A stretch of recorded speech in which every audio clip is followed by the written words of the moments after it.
Welcome to The Explainer. So, what is going on with South Florida real estate? Is it a blazing hot seller's market, or is it a buyer's paradise? You're seeing headlines for both, right? Well, the data tells this really fascinating story about a market that's literally splitting in two. I mean, after a pretty long slowdown, September wasn't just a little recovery, it was an explosion. Seriously, look at these numbers. Miami-Dade and Broward, they saw some nice healthy jumps in sales, but Palm Beach County? A staggering 22% increase year over year. That is huge. And this wasn't just some random good month. For Miami-Dade and Broward, the two biggest counties we're talking about, this was the single best month for sales all year long. It really felt like the boom was back on. So who was doing all this buying? Well, it's probably not who you think. It wasn't the middle of the market, no. This whole surge was powered by two very different groups. You had your luxury buyers scooping up million-dollar-plus properties, and then, on the complete other end of the spectrum, a huge jump in sales of affordable condos. We're talking under $250,000.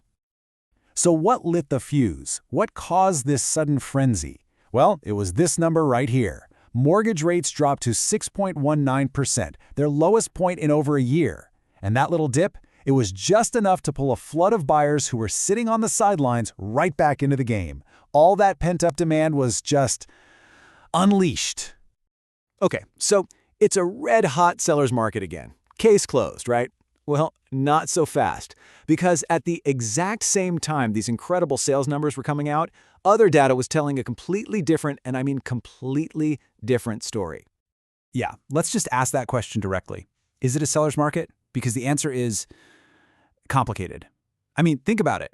If it's such a strong market, why are some of the biggest names in real estate, the big data companies, saying the exact opposite? Okay, get this. Take Zillow, for example. In October, they didn't just say Miami was cooling off. No, they straight up labeled it one of the strongest buyers markets in the entire country. They're pointing to high inventory, which gives buyers more options, and, this is the key, more power to negotiate. And this wasn't just a South Florida thing. If you zoom out and look at the whole country, the typical U.S. home in September actually sold for 1.4% below its asking price.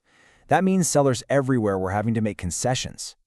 And bidding wars, remember those? Yeah, they've pretty much become a rarity. In fact, the data shows that competition among buyers has dropped to its lowest point in 6 years. So, what is going on? How can you have a massive sales surge and a buyer's market at the exact same time? It doesn't make sense. Or does it? Well, here's the answer. The paradox exists because we're not looking at one single South Florida market. We're actually looking at several different markets, all under one umbrella, and they are all moving in completely different directions. Yeah, economists actually have a name for this. They call it a bifurcated market.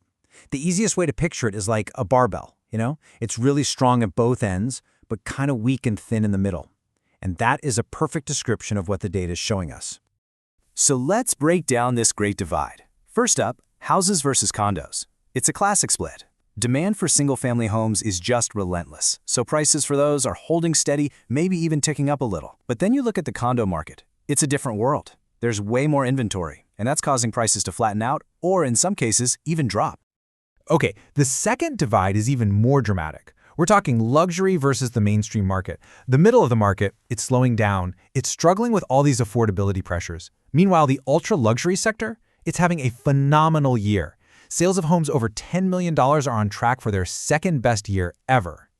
And nothing, I mean nothing, shows this divide better than this chart from Broward County. Check this out. The total number of condo sales actually went down by 7.5%. But sales of luxury condos, the ones over $1 million, skyrocketed by an insane 79%. It's wild. The top end of the market is clearly playing a completely different game. So you got to be asking, how is the luxury market booming when mortgage rates are still pretty high, even after that little dip? The answer is one simple, powerful word: cash.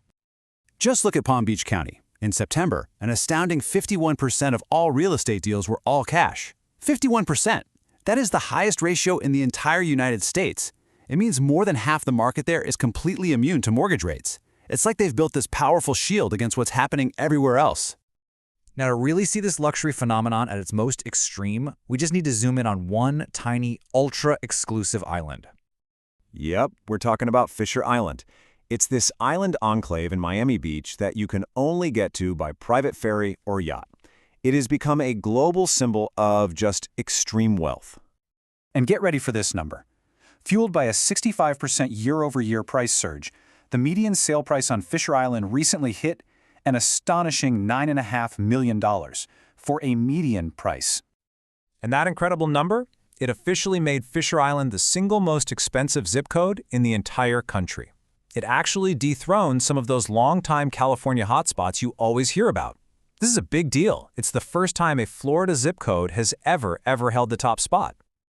Okay, so this has been a wild story of two completely different markets. But what does it all mean for you? Let's break it down into a clear, simple playbook. The takeaway here is simple, but it is so crucial. All right, if you're a buyer, especially if you're looking in that mid-range condo market or for a single-family home that isn't brand spanking new, listen up. You have more inventory and more negotiating power than you've had in years, so don't be afraid to use that leverage.